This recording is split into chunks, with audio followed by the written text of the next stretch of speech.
available, but decided to go for the classic instead, as IgNar going to be going for Nautilus. Not a champion I feel like we see him on that often. Usually as something a little more mobile, but still certainly can find the hooks and start the team fights, which is what IgNar has always relied on from the FlyQuest side.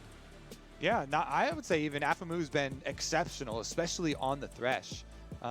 He started to really show a lot of old aphromoo plays that he's been able to create with Johnsun, and Thresh Varus has definitely enough kill pressure to try and work with in facing a Kalista Nautilus lane.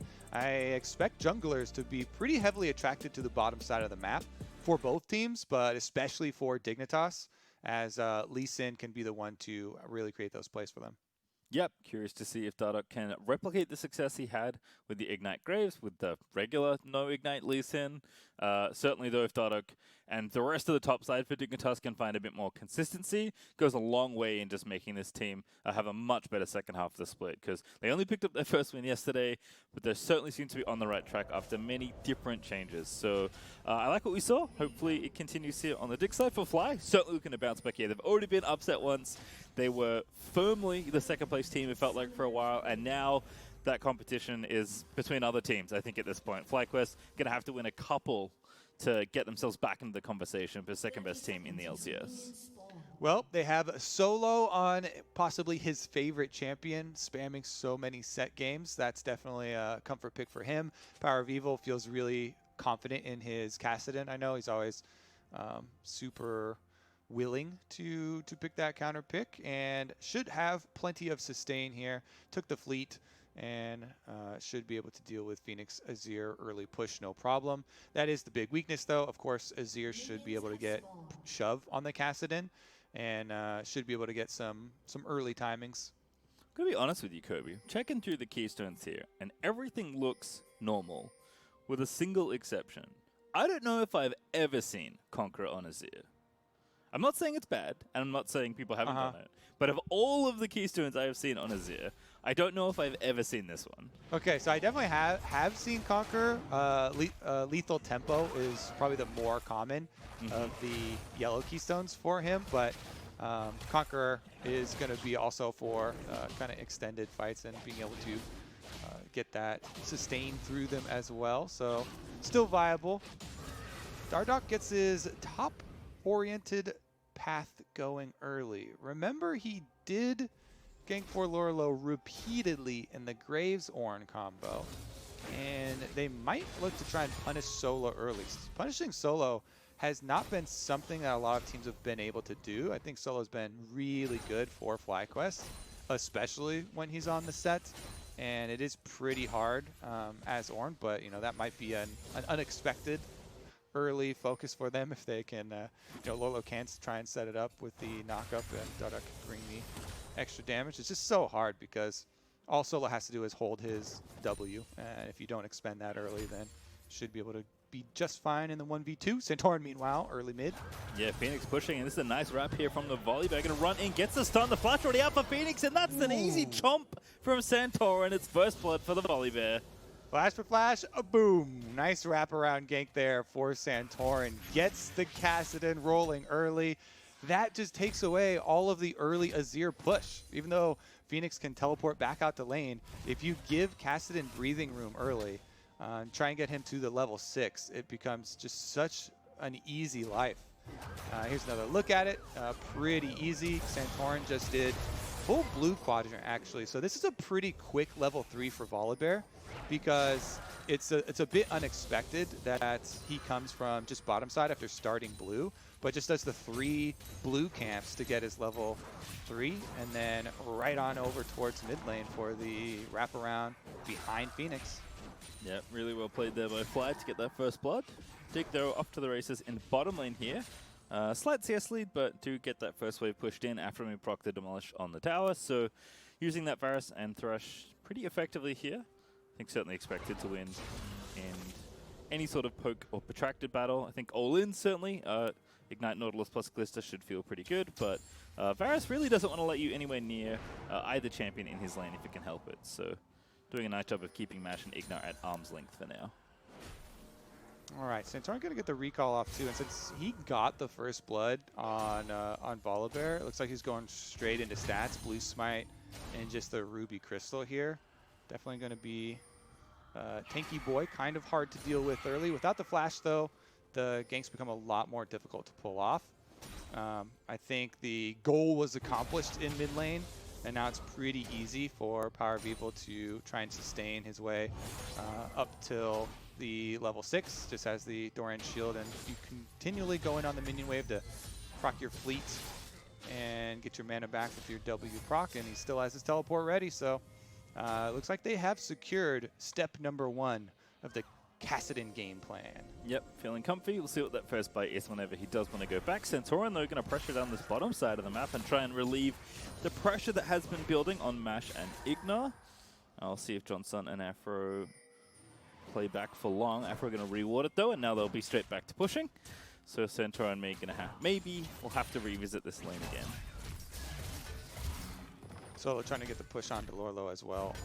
With the Cole purchase, he knows it's pretty hard to get your solo kills onto Ornn unless Ornn messes up, and should be able to get a pretty good value out of that Cole. Still gives you the offensive stats, your on hit and your damage, and he doesn't really care about too much of the missing defense since Sett has such good innate sustain. Yep, built up the Bramble Vest as well for Lourlo, so just going shopping with the passive as the Dragon will be started nice and early here for FlyQuest. aphromoo did spot him, I believe, with that surprise bloom. Yep. They're going off the recall from Johnsun, so they know that they've got about 20 seconds before Johnsun can get there, and 20 seconds is easy time to kill a Dragon. Should finish it up, no problem. That's the recall for the Berserker Greaves Johnsun took early. After taking that, Mash now goes for his as well.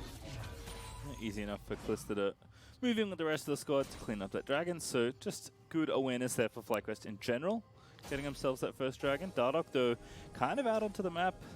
Maybe looking for some sort of scuffle here around the crab. Is going to dance his way just barely back into range of the sweeper, but does tag Santorin. But Solo's already down here with Lourlo being pushed in, so despite Ornn having ulti, no real contest here for this crab. Santorin's going to go ahead and grab it. Yeah, level 6 Kassadin, so there's plenty of mobility on PowerOfEvil to follow up, and Solo constantly has the push. This top lane does so much for the team that crab will be easily picked up by Santorin. Again, second roam here, more vision put down for FlyQuest around the mid lane. Yeah, you can see Fenix this time. There was a blue question mark ping down there, so was aware of the possibility. Does want to be careful right now, because even though he's building a wave, if it gets frozen like it did actually around that first blood, then it could be troublesome for Fenix, who doesn't have his flash up just yet, but looks like he's able to build the wave up enough to get it pushing in, so he should be just fine, as Dardoch's going to go ahead and clear out these Krugs and get himself pretty close to level 6 alongside Santorin. There's been quite a lot of farming between the two junglers so far, apart from Santorin's early pressure into mid lane. So it looks like they are just going to be happy to wait for maybe their first jungle item to be done, as they are now 6 on either side. Teleport bottom, though. This is it. This is the play. Oh, Dardoch's going to see Santorin now, but already on they go. Solo's here, ready for the dunk, and that's the AD move back in. The flash out, though, but it's not going to be enough. No, Johnsun with the heal is actually going to be okay, because everyone else from Dig is here, and here's Lourlo with a big ulti, finds the 2-man knock-up. But no follow-up available. Phoenix getting chased by PoE as well, so the fight could be back on a full-on 5v5 Kobe in the bot lane. Lourlo gets the knock-up onto Solo. That's a good playback as well from aphromoo. The damage is good as Phoenix is able to get it. Now the hook from aphromoo as the rest of Fly moving in, but Phoenix shoves them back in. PowerOfEvil, though, starting to dance through the team fight, but he's been tagged up by Dardoch. Flashing in for Dardoch. He needs to finish off the kill, and he will. But on the other side of it all, the rest of Dig starting to fall as Phoenix actually fighting out on Santorin. He is going to live somehow. And now back to the alcove he goes. Mash. He's going to try and get the counter kill, but he's not going to get it just yet. The flash in for Lourlo is going to give Phoenix the double kill, and IgNar, he can't do anything. It's Dignitas that win the party. It was really funny because we were about to set up. The level 6s from the both bottom lanes brings the crowd control. That brings the ability to set up these fights. But the teleport was on level 5 for both Varus and Kalista. And Johnsun and Mash both end up leveling halfway through that fight, which makes it extended and it makes it more explosive than the first swipe kind of would suggest. So teleport flank from Solo. This is a classic from FlyQuest. He gets great positioning on Johnsun. You see he ults him back into the rest of the team, but Johnsun immediately flashes, and there's no follow-up after Solo gets the stun onto Johnsun. No damage they're able to deal. Then they kite back, and now they're waiting for Mash to get level 6.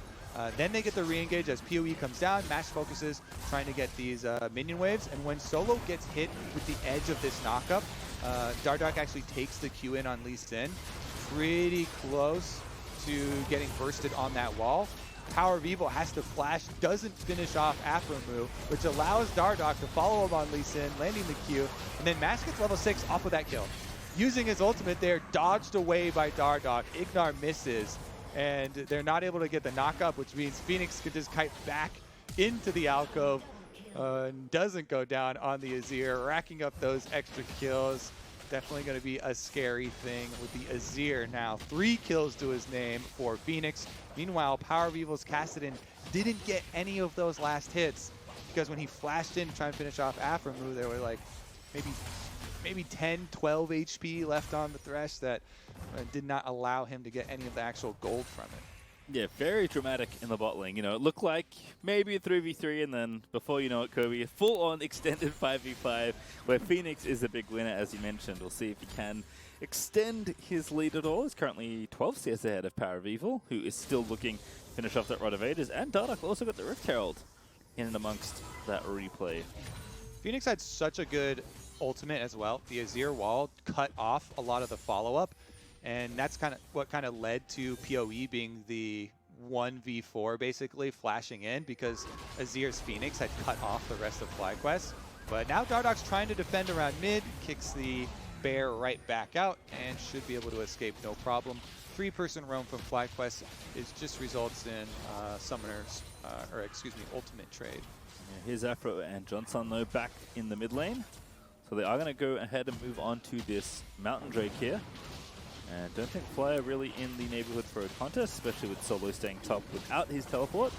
So Dignitas are going to even up the Dragons. They'll continue looking just fine here in the early stages of the game. So no early Soul Snowball. It is just, again, I think, paying attention to what else happens in these next 5 minutes or so. You know, how much further ahead can Dig get with their mid laner, or can Fly stabilize the game and look to find more plays once the cooldowns do come back around? Yeah, it's going to be interesting. I'm definitely going to be tracking teleport ward flanks, because Dignitas have pretty good scaling with Azir and Ornn items that will be handed out. But of course, FlyQuest are always looking towards Kassadin for PoE. Other than the Kassadin, though, a lot of the playmaking here for FlyQuest does come a bit earlier. You know, Kalista can spike on just Blade of the Ruin King, one item, trying to create plays with IgNar with the double CC ultimates there.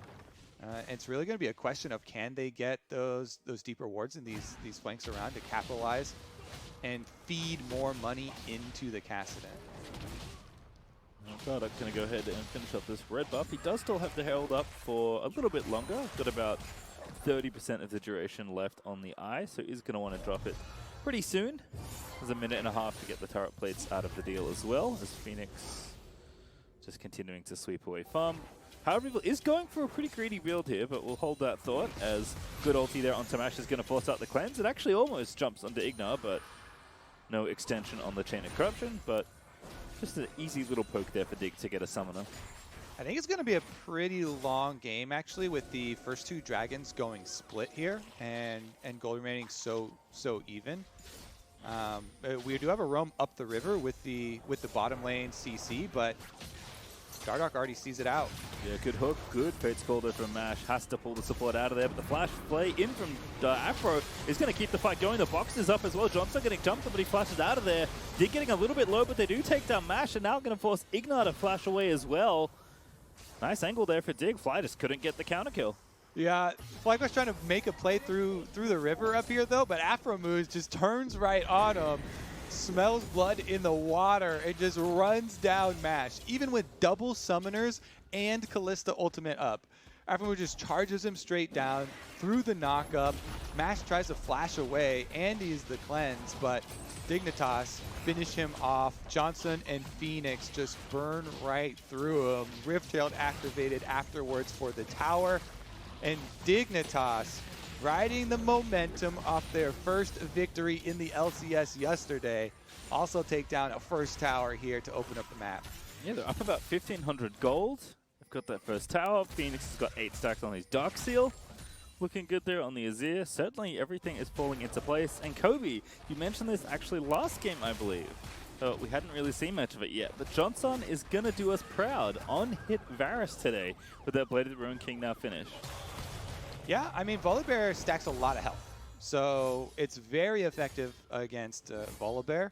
And Sett going Trinity Force means that Solo is going to be looking for a bit more burst plays, more damage-oriented Sett. But definitely the other looks that is still viable here for extra on hit. I think it's probably the best at dealing with the health stacking Volibear because it just has the Ninja Tabbies and then will be a bunch of HP.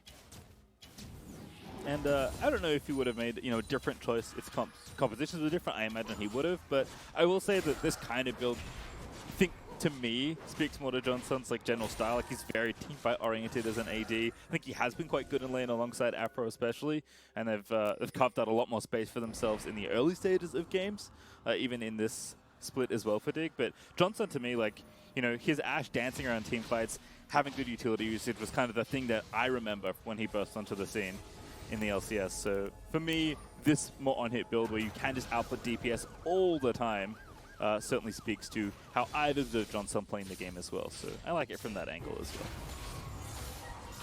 well. All right, can we get the split push then? It looks like Fenix gets pushed on top side and starting up the Rift Herald. Solo and Lourlo both have their teleport, so they could join to make this another one of the 5-on-5s. But it's kind of hard for FlyQuest without the extra summoners for their carries. I think Fenix right now having Flash and having so much money and Nashor's is done for him. And just Fenix is already a powerhouse for Dig. Burns right through the objective for them.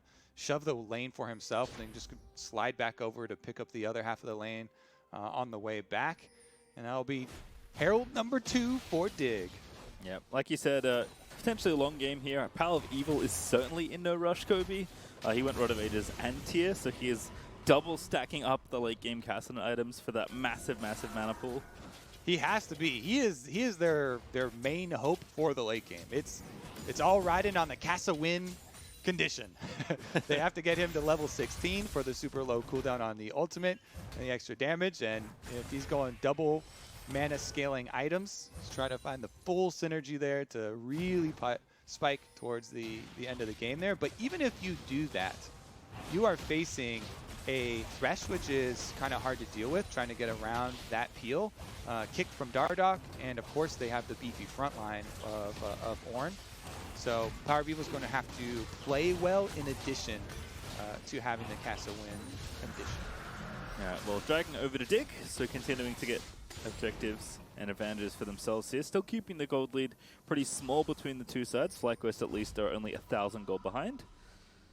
But Fenix is continuing to gain up in power. We'll see if he can be back in time to save this top outer tower, because PowerOfEvil is likely going to be pushing through here. Fenix, though, not going to use the TP. Will hold onto the cooldown for now. As Johnsun and Aphro are just going to clean out the mid lane here. Wanting to make sure this outer tower and mid stays nice and healthy. Yeah, they're also trying to keep their vision between the lanes here, so there's no extra rotation through to quickly cut anyone off. Lourlo's keeping the bottom turret very healthy. PowerOfEvil really wants to finish off this top one, gets some local gold, but Fenix returns in time. There's that Rift Herald as well.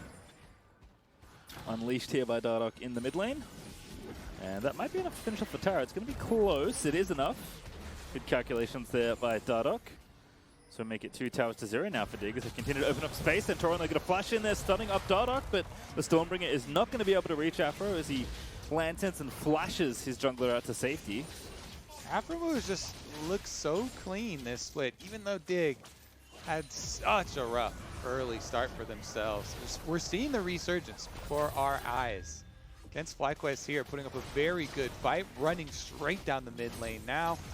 Fenix still has 8 stacks on his Dark Seal too, so he's feeling extremely powerful. Once he's able to finish the Leandries, it becomes imperative that FlyQuest get a flank. Ooh, Solo picking does up get fight one. here for Fly. Looking for something, gets the dunk. Aphro's going to be the one pulled into the team fight, but IgNar going to have to be fates called out of there. Aphro is dead, but Dig can chase potentially. Santorin gets tagged. Dardoch, does he dare take it? He won't as the shield comes up from the Volibear W.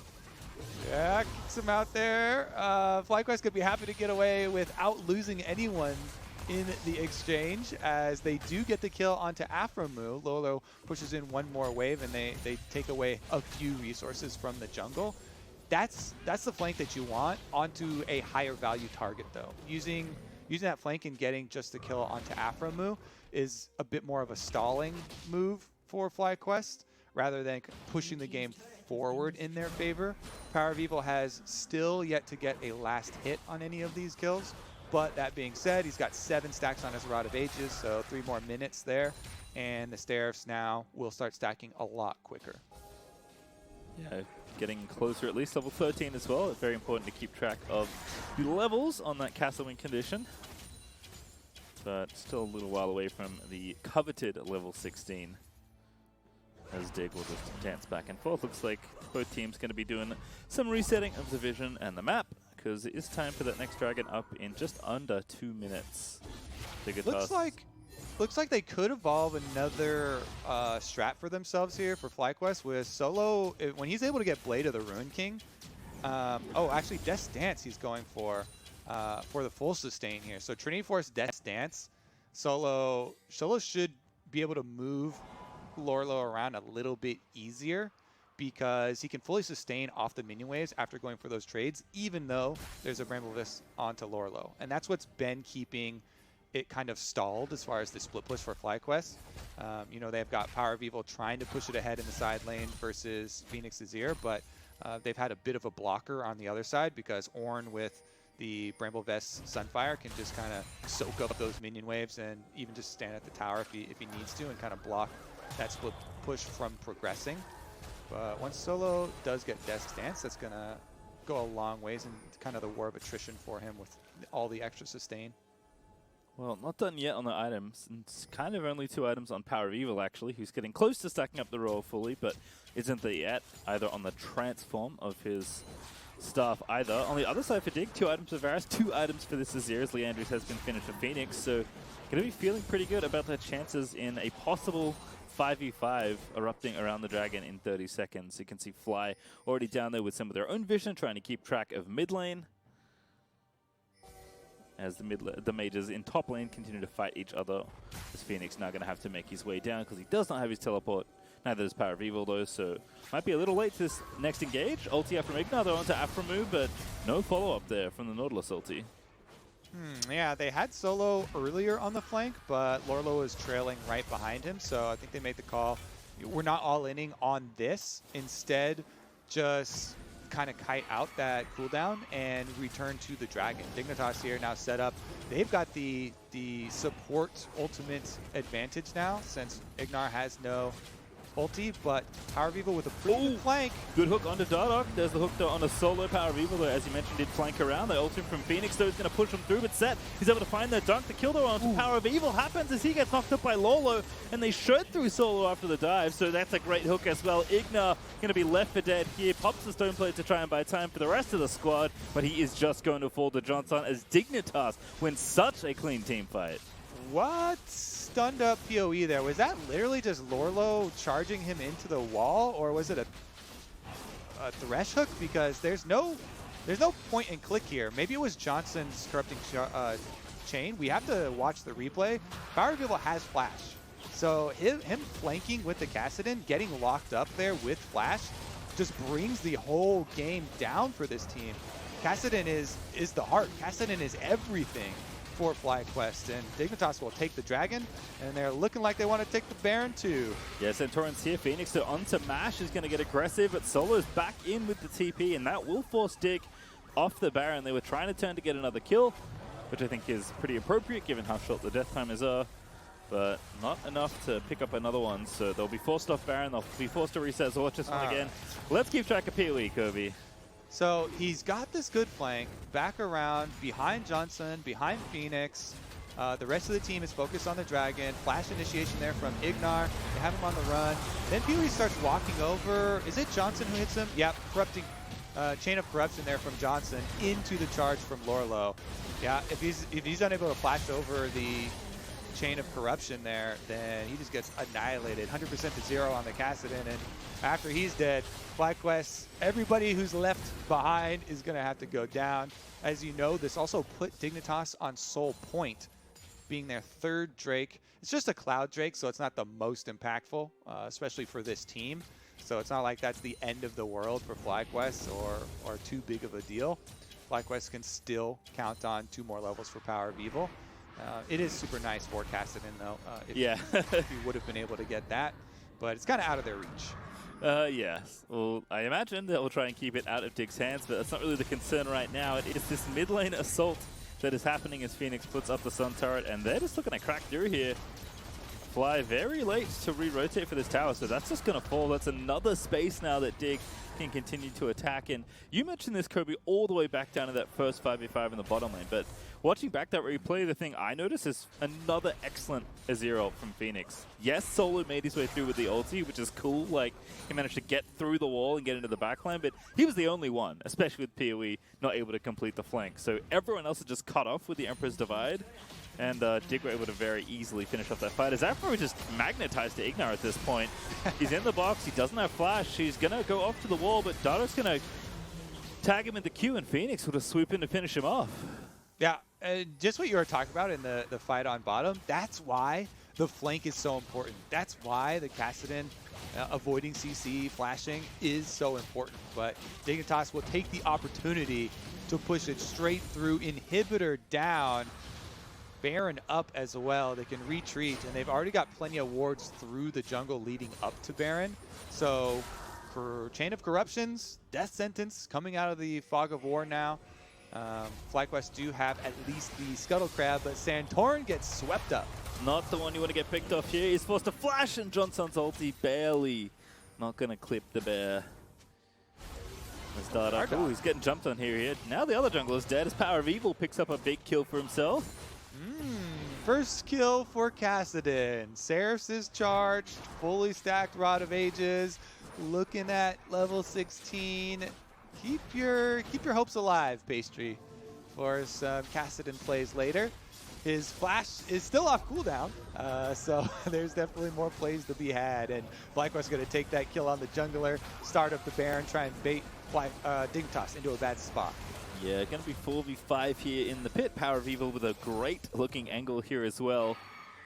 Dig know they have to kind of commit here, but Fly are looking for that team fight. Already you can see IgNar is tempting fate. Good hook to lands as well. PoE though is going to be spotted by Fenix, but Fly have stayed on the Baron as well. Lourlo going to get the ulti lined up.